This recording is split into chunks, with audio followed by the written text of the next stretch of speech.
Hey everyone, today we're making glazed pork sirloin roast with pineapple vinaigrette.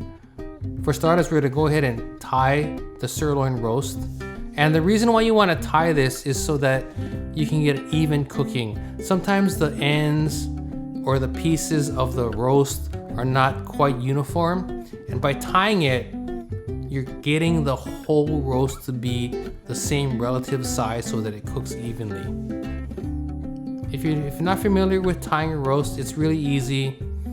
And when you're starting, don't worry about it if it's not so pretty. Just make sure that the whole roast is uniformly tied.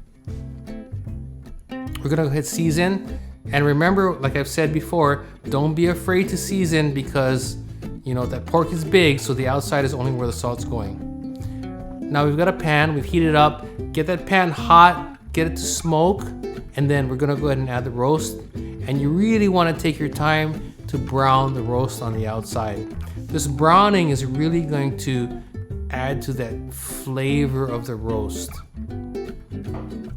Now, as you can see, I'm taking it and laying it on the side of the pan because I want to brown all sides, and the thinner sides don't really hold so well. Take your time and keep moving it to get really, really golden brown. The more golden brown you can get it, the better flavor you're going to end up with your roast.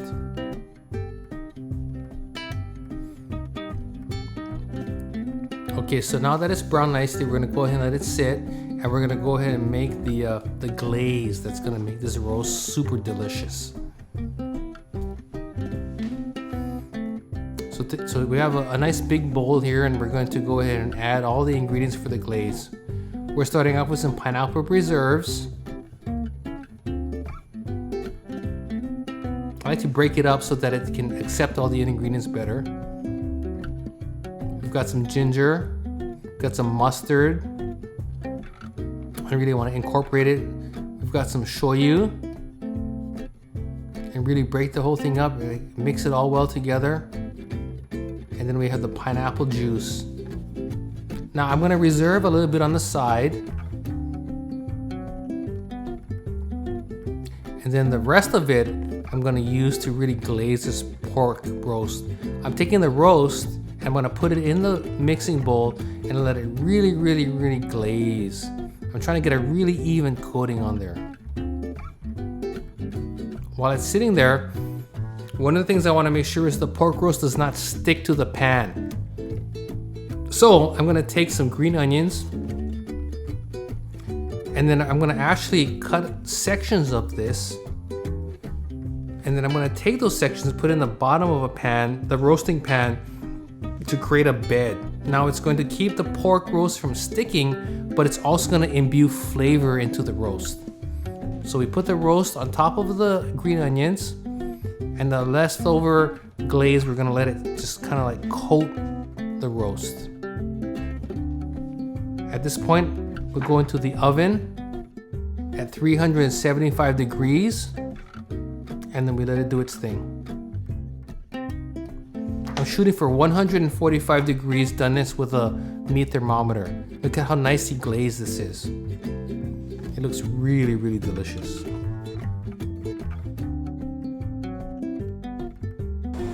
So here we have our roasted pork loin, and it's been nicely, by basting it, it's nicely glazed. We're gonna go ahead and slice this now.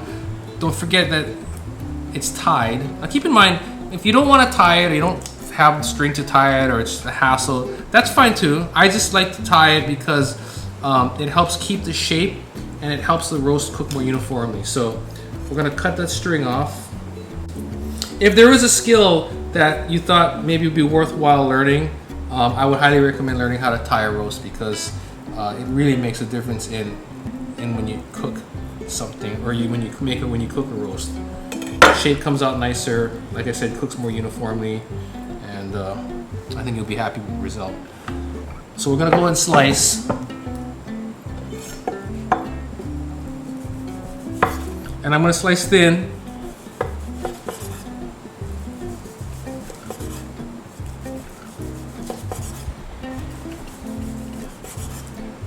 What I do too is if I'm gonna have a get together, I will not slice the whole thing usually. I'll slice some of it. I might slice most of it, but I'm gonna try to guess how many pieces everyone's gonna take on their first round, and then I will stop, because that way this piece of roast here stays juicy. Okay, so we've got the slices done, and now we're gonna go ahead and plate this. Again, I'll start with my end piece that I didn't slice all the way through, and then I'll take these slices. I'll turn it around actually to the butt end, and then I'm gonna slice it, and I'll just kind of shingle this out. One thing to note, this pork loin, you'll see a little bit of pink, and actually these days a little bit of pink is good, because in the past when pigs were fed slop, that's when you had the risk of trichinosis. These are grain fed, so you don't have that risk, and you can cook it to a nice medium. A little bit of pink makes it juicy and delicious. Okay, so we have our slices here, and then I'm gonna make a little dressing for this. So I'm gonna put a little bit of, this is pineapple juice, a little bit of red wine vinegar, some salt and pepper, and then I'm gonna just whisk in some olive oil. It's a really quick vinaigrette, and it makes a really wonderful dressing for the pork.